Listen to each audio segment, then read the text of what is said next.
आज फिर मैं आया हूँ मरियम बीबी के पास और आज तारीख है 23/11/2022 और दिन है आज जुमेरात का। तो आज मैं फिर आया हूँ मरियम बीबी के पास, तो इंशाल्लाह इनकी कोशिश है, पूरी हमारी कोशिश है, हमारी टीम की कोशिश है कि इनका मसला हल किया जाए। और आज बरोज़ बुध और 23/11/2022 आज तक कब्ज़ा मरियम बीबी के पास और आइंदा भी इंशाल्लाह इन्हीं के पास रहेगा। अल्लाह हाफ़िज़। हाँ, सॉरी, याद आ गया, इनका एक बेटा भी है अंजम, वो इलाज करवा रही है और अंजम ज़हनी तवाज़ुन खो बैठा है इस प्लाट के। यकीन करें कि इस प्लाट ने उस बच्चे को, जवान बच्चा है, इस प्लाट के सिलसिले में वो बच्चा ज़हनी तौर पर अपना तवाज़ुन खो बैठा है कि जब वो कब्ज़ा करने के लिए आया और उसको कब्ज़ा करने की लड़ाई के दौरान उसे चोट लगी दिमाग में और आज उसे 15-16 साल से उनका ट्रीटमेंट चल रहा है और वो बच्चा ज़हनी तौर पर अब नॉर्मल हो चुका है। अंजम नाम है इनके बेटे का, अभी भी वो बेचारा अंदर कमरे में सो रहा है। मैं आपको इनका ज़रा मुख्तसर सा ये देखें कि ये किस तरह कसम पुरसी की ज़िंदगी गुज़ार रहे हैं यहाँ पे। ये देखिए इनका किचन है, ये एक छोटा-सा किचन है और ये एक छोटे से कमरे में ये रहते हैं। तो ये किचन है इनका एक छोटा-सा और ये एक छोटा-सा बरामदा है। मतलब कि इसमें ये अपना गुज़र-औक़ात कर रहे हैं। तो इस प्लाट के पीछे बहुत से कब्ज़ा माफ़िया आते रहे हैं। बहुत से लोगों ने इधर मुख्तलिफ़ तरह के बहाने बना के कब्ज़ा करने की कोशिश की है, लेकिन मालिक मालिक ही होता है। एक ज़ात अल्लाह सुब्हान तआला के ऊपर बैठी हुई है, वो इनकी मदद करने वाली है। अल्लाह हाफ़िज़। अस्सलाम वालेकुम। आज फिर मैं आया हूँ मरियम बीबी के पास और आज तारीख है 23/11/2022 और दिन है आज जुमेरात का। तो आज मैं फिर आया हूँ मरियम बीबी के पास, तो इंशाल्लाह इनकी कोशिश है, पूरी हमारी कोशिश है, हमारी टीम की कोशिश है कि इनका मसला हल किया जाए। और आज बरोज़ बुध और 23/11/2022 आज तक कब्ज़ा मरियम बीबी के पास और आइंदा भी इंशाल्लाह इन्हीं के पास रहेगा। अल्लाह हाफ़िज़। हाँ, सॉरी, याद आ गया, इनका एक बेटा भी है अंजम, वो इलाज करवा रही है और अंजम ज़हनी तवाज़ुन खो बैठा है इस प्लाट के। यकीन करें कि इस प्लाट ने उस बच्चे को, जवान बच्चा है, इस प्लाट के सिलसिले में वो बच्चा ज़हनी तौर पर अपना तवाज़ुन खो बैठा है कि जब वो कब्ज़ा करने के लिए आया और उसको कब्ज़ा करने की लड़ाई के दौरान उसे चोट लगी दिमाग में और आज उसे 15-16 साल से उनका ट्रीटमेंट चल रहा है और वो बच्चा ज़हनी तौर पर अब नॉर्मल हो चुका है। अंजम नाम है इनके बेटे का, अभी भी वो बेचारा अंदर कमरे में सो रहा है। मैं आपको इनका ज़रा मुख्तसर सा ये देखें कि ये किस तरह कसम पुरसी की ज़िंदगी गुज़ार रहे हैं यहाँ पे। ये देखिए इनका किचन है, ये एक छोटा-सा किचन है और ये एक छोटे से कमरे में ये रहते हैं। तो ये किचन है इनका एक छोटा-सा और ये एक छोटा-सा बरामदा है। मतलब कि इसमें ये अपना गुज़र-औक़ात कर रहे हैं। तो इस प्लाट के पीछे बहुत से कब्ज़ा माफ़िया आते रहे हैं। बहुत से लोगों ने इधर मुख्तलिफ़ तरह के बहाने बना के कब्ज़ा करने की कोशिश की है, लेकिन मालिक मालिक ही होता है। एक ज़ात अल्लाह सुब्हान तआला के ऊपर बैठी हुई है, वो इनकी मदद करने वाली है। अल्लाह हाफ़िज़। जी, औज़ुबिल्लाहि मिनश्शैतानिर्रजीम, बिस्मिल्लाहिर्रहमानिर्रहीम। मैं हूँ राना शकील रहमान, FVN पर खुश-आमदीद। नाज़रीन, आज 26 तारीख़ है, 26/11/2022 और आज हफ़्ते का दिन है। मैं फिर इधर मरियम बीबी के घर आया हूँ। मैं आज 2-3 दिन से सरगोदा में ही था। तो मरियम बीबी बेचारी इस वक़्त ये देखें ज़ईफ़ है, इनसे चला भी नहीं जा रहा ना। ये बेचारी चलने से भी आवाज़ आ रहा है। इनको फ़ालज का अटैक है इनको और ये फ़ालज की वजह से चल भी नहीं सकती हैं ना। तो जैसा कि मैंने आपको अपने पिछले प्रोग्राम में बताया था कि ये, बल्कि 1 साल पहले मैं प्रोग्राम करके गया था कि ये देखिए इनसे चला भी नहीं जा रहा। तो असल में ये बेचारी ने सारी ज़िंदगी अपने इस प्लाट के लिए इधर काट दी है। ये प्लाट की वजह से ही इसको फ़ालज है, बीमारी, और इसका बेटा तक अब नॉर्मल हो चुका है। तो ये 40 साल से इधर है और मुख्तलिफ़ लोगों ने इनके साथ जालसाज़ी की है। मुश्ताक नामी आदमी था, एक अकरम नामी आदमी था, उन्होंने मरियम बीबी के नाम पे एक जाली मुख्तारनामा बनाया और मुख्तारनामा बनाने के बाद उन्होंने फिर ये कोई केस वग़ैरह किया अपना। एक कोशिश, पहले तो कोशिश की उन्होंने कब्ज़ा लेने की, लेकिन वो कब्ज़ा ना ले सके। मरियम बीबी को इत्तला दी कि ये उस वक़्त ये जवानी में टीचर थी। माशाल्लाह ये बड़ी अच्छी टीचर रही हैं। अपने उस मरियम, आपका स्कूल को कौन से स्कूल में आप पढ़ाती रही हैं? कौन सा school? Sargodha Catholic high school. Sargodha Catholic high school में जब पढ़ाती रही हैं। श्रीलंकन ब्रदर हैं, उनका स्कूल है। श्रीलंकन कोई ब्रदर थे, उनका ये स्कूल था, तो उधर पढ़ाती रही हैं। आएँ आप बैठे। हाँ, बाकी ये अपनी ज़ुबानी आपको ज़रा ख़ुद बताएँगी कि इनके साथ ये सिलसिला कैसे हुआ है।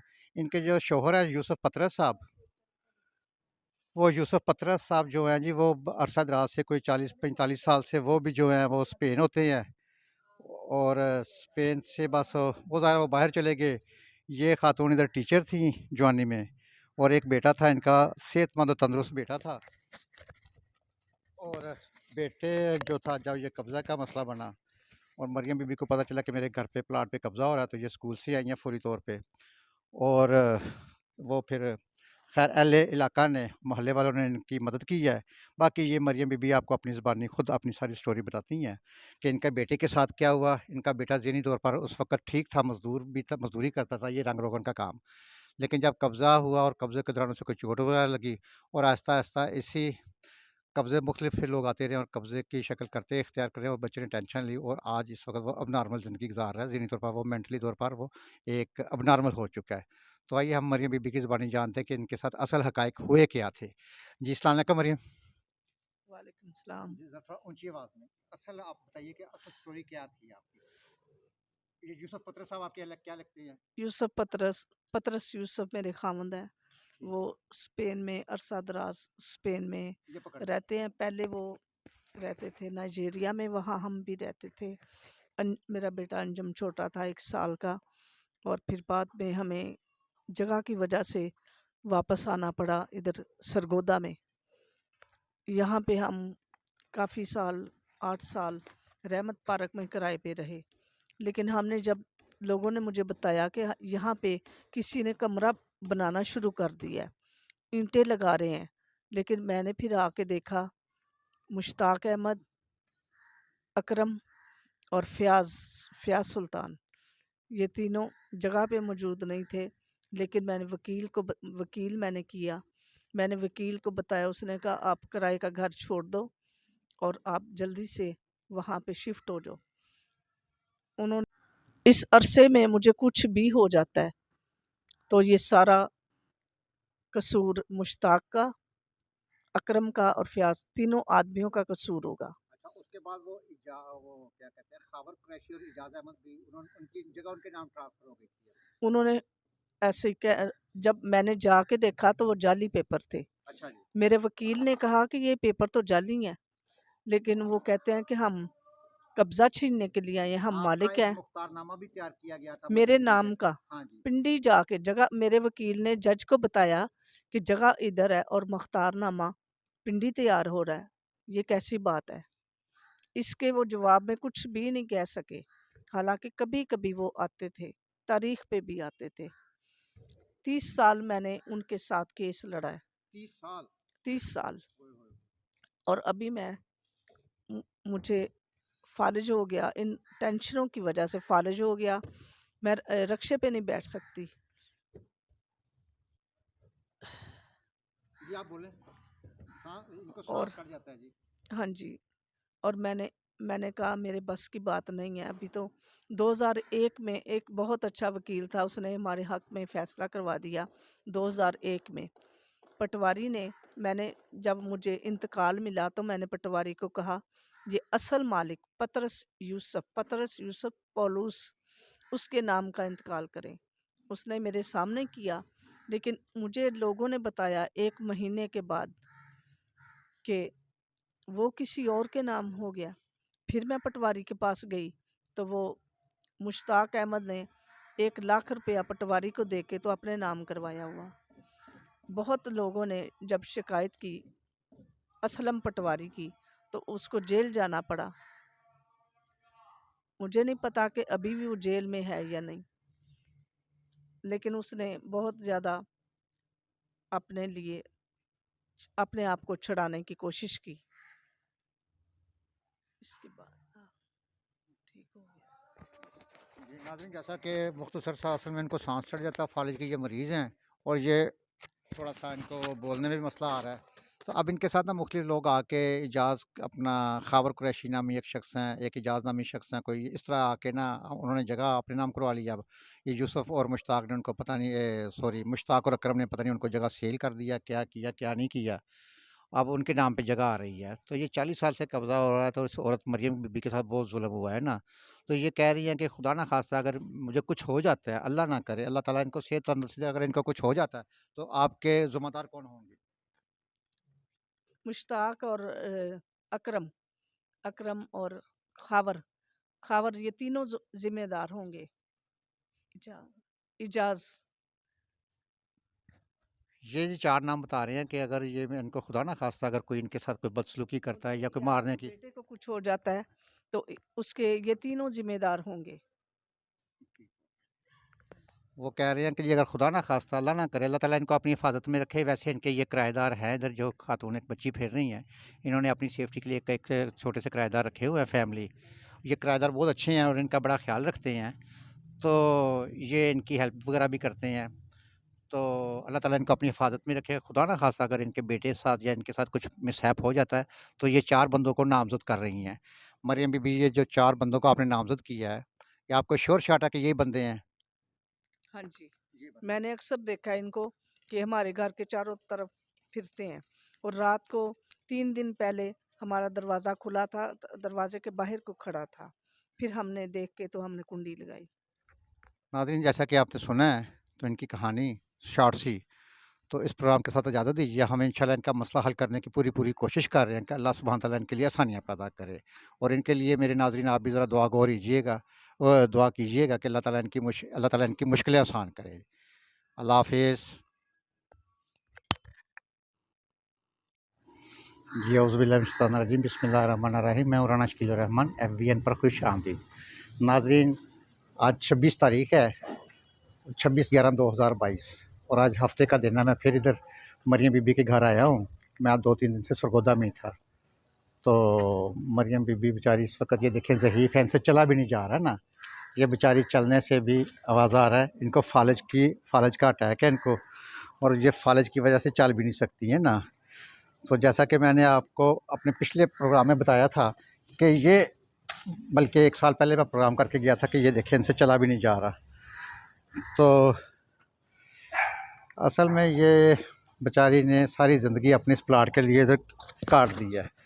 और ये प्लाट की वजह से ही इसको फ़ालज है, बीमारी, और इसका बेटा तक अब नॉर्मल हो चुका है। तो ये 40 साल से इधर है और मुख्तलिफ लोगों ने इनके साथ जालसाज़ी की है। मुश्ताक नामी आदमी था, एक अकरम नामी आदमी था, उन्होंने मरियम बीबी के नाम पे एक जाली मुख्तारनामा बनाया। और मुख्तारनामा बनाने के बाद उन्होंने फिर ये कोई केस वगैरह किया अपना। एक कोशिश, पहले तो कोशिश की उन्होंने कब्ज़ा लेने की, लेकिन वो कब्ज़ा ना ले सके। मरियम बीबी को इत्तला दी गई। ये उस वक़्त ये जवानी में टीचर थी। माशाल्लाह ये बड़ी अच्छी टीचर रही हैं अपने उस मरियम, आपका स्कूल को कौन से स्कूल में आप पढ़ाती रही हैं? कौन सा school? Sargodha Catholic high school. Sargodha ए, सरगोदा कैथलिक हाई स्कूल में जो पढ़ाती रही हैं। श्रीलंकन ब्रदर हैं, उनका स्कूल है। श्रीलंकन कोई ब्रदर थे, उनका ये स्कूल था, तो उधर पढ़ाती रही हैं। आएँ आप बैठे। हाँ, बाकी ये अपनी ज़ुबानी आपको ज़रा ख़ुद बताएँगी कि इनके साथ ये सिलसिला कैसे हुआ है। इनके जो शौहर हैं यूसुफ़ पतरस साहब, वो यूसुफ़ पतरस साहब जो हैं जी, वो अरसा दराज से कोई 40-45 साल से वो भी जो हैं वो स्पेन होते हैं। और स्पेन से बस वो ज़ाहिर वो बाहर चले गए। ये खातून इधर टीचर थी जवानी में, और एक बेटा था इनका, सेहतमंद और तंदुरुस्त बेटा था। और बेटे जो था, जब ये कब्ज़ा का मसला बना और मरियम बीबी को पता चला कि मेरे घर पे प्लाट पे कब्ज़ा हो रहा है, तो ये स्कूल से आई हैं फ़ौरी तौर पे। और वो फिर खैर अहले इलाका ने, मोहल्ले वालों ने इनकी मदद की है। बाकी ये मरियम बीबी आपको अपनी ज़ुबानी खुद अपनी सारी स्टोरी बताती हैं कि इनके बेटे के साथ क्या हुआ। इनका बेटा ज़हनी तौर पर उस वक़्त ठीक था, मज़दूर भी था, मज़दूरी करता था, ये रंग-रोगन का काम। लेकिन जब कब्ज़ा हुआ और कब्ज़े के दौरान उसे कोई चोट वगैरह लगी, और आहिस्ता-आहिस्ता इसी कब्ज़े मुख्तलिफ फिर लोग आते रहे और कब्ज़े की शक्ल करते इख्तियार कर रहे, और बच्चे ने टेंशन ली, और आज इस वक़्त वो अब नॉर्मल ज़िंदगी गुज़ार रहा है। ज़हनी तौर पर वो, मेंटली तौर पर वो एक अब नॉर्मल हो चुका है। तो आइए हम मरियम बीबी की ज़ुबानी जानते हैं कि इनके साथ असल हक़ाइक़ हुए क्या थे। जी, अस्सलाम वालेकुम मरियम। वालेकुम सलाम। जी, ज़रा थोड़ा ऊँची आवाज़ में। असल आप बताइए कि असल स्टोरी क्या थी आपकी? ये यूसुफ़ पतरस साहब आपके क्या लगते हैं? यूसुफ पतरस, पतरस यूसुफ मेरे खामंद हैं। ठीक वो है, स्पेन में अरसा दराज स्पेन में ये पकड़ लें। रहते हैं। पहले वो रहते थे नाइजीरिया में, वहाँ हम भी रहते थे। मेरा बेटा अंजम छोटा था 1 साल का। और फिर बाद में हमें जगह की वजह से वापस आना पड़ा इधर सरगोदा में। यहाँ पे हम काफ़ी साल, 8 साल रहमत पार्क में किराए पे रहे। लेकिन हमने जब, लोगों ने मुझे बताया कि यहाँ पे किसी ने कमरा बनाना शुरू कर दिया है, ईंटें लगा रहे हैं, लेकिन मैंने फिर आके देखा मुश्ताक अहमद, अकरम और फ़याज़ सुल्तान, ये तीनों जगह पे मौजूद नहीं थे। लेकिन मैंने वकील मैंने किया। मैंने वकील को बताया, उसने कहा आप किराए का घर छोड़ दो और आप जल्दी से वहाँ पे शिफ्ट हो जाओ। उन्होंने इस अरसे में मुझे कुछ भी हो जाता है तो ये सारा कसूर मुश्ताक का, अकरम का और फ़याज़, तीनों आदमियों का कसूर होगा। अच्छा, उसके बाद वो क्या कहते हैं, खावर कुरैशी और इजाज़ अहमद भी उनकी जगह उनके नाम ट्रांसफ़र हो गई थी। उन्होंने ऐसे जब मैंने जाके देखा तो वो जाली पेपर थे। अच्छा जी। मेरे वकील ने कहा कि ये पेपर तो जाली हैं, लेकिन वो कहते हैं कि हम कब्ज़ा छीनने के लिए आए हैं, हम आपका मालिक एक हैं मुख्तारनामा भी तैयार किया गया था मेरे मरियम बीबी के। नाम का। हाँ जी। पिंडी जाके जगह, मेरे वकील ने जज को बताया कि जगह इधर है और मुख्तारनामा पिंडी तैयार हो रहा है, ये कैसी बात है। इसके वो जवाब में कुछ भी नहीं कह सके। हालांकि कभी कभी वो आते थे, तारीख पे भी आते थे। 30 साल मैंने उनके साथ केस लड़ा है। 30 साल। 30 साल। ओए होए। और अभी मुझे फालिज हो गया, इन टेंशनों की वजह से फालिज हो गया। मैं रक्शे पे नहीं बैठ सकती। जी, आप बोले। इनको और सांस कट जाता है जी। हाँ जी, और मैंने कहा मेरे बस की बात नहीं है अभी तो। 2001 में एक बहुत अच्छा वकील था, उसने हमारे हक में फ़ैसला करवा दिया 2001 में। पटवारी ने, मैंने जब मुझे इंतकाल मिला तो मैंने पटवारी को कहा ये असल मालिक पतरस यूसुफ पौलुस, उसके नाम का इंतकाल करें। उसने मेरे सामने किया, लेकिन मुझे लोगों ने बताया 1 महीने के बाद कि वो किसी और के नाम हो गया। फिर मैं पटवारी के पास गई तो वो मुश्ताक अहमद ने 1 लाख रुपया पटवारी को दे के तो अपने नाम करवाया हुआ। बहुत लोगों ने जब शिकायत की असलम पटवारी की तो उसको जेल जाना पड़ा। मुझे नहीं पता कि अभी भी वो जेल में है या नहीं, लेकिन उसने बहुत ज़्यादा अपने लिए अपने आप को छुड़ाने की कोशिश की। इसके बाद ठीक हो गया। जी नाज़रीन, जैसा कि मुख्तसर सा असल में इनको सांस चढ़ जाता है, फालिज के ये मरीज़ हैं और ये थोड़ा सा इनको बोलने में भी मसला आ रहा है। तो अब इनके साथ ना मुख्तलिफ लोग आके इजाज़ अपना खावर कुरैशी नामी एक शख्स हैं, एक इजाज़ नामी शख्स हैं, कोई इस तरह आके ना उन्होंने जगह अपने नाम करवा लिया। अब ये यूसुफ और मुश्ताक ने उनको पता नहीं, सॉरी, मुश्ताक और अकरम ने पता नहीं उनको जगह सेल कर दिया, क्या किया क्या नहीं किया। अब उनके नाम पे जगह आ रही है। तो ये 40 साल से कब्ज़ा हो रहा है, तो इस औरत मरियम बीबी के साथ बहुत ज़ुल्म हुआ है ना। तो ये कह रही हैं कि खुदा ना ख़ास्ता अगर मुझे कुछ हो जाता है, अल्लाह ना करे, अल्लाह ताला इनको सेहत तंदुरुस्ती दे, अगर इनको कुछ हो जाता है, तो आपके ज़िम्मेदार कौन होंगे? मुश्ताक और अकरम अकरम और खावर खावर, ये तीनों जिम्मेदार होंगे। इजा, इजाज।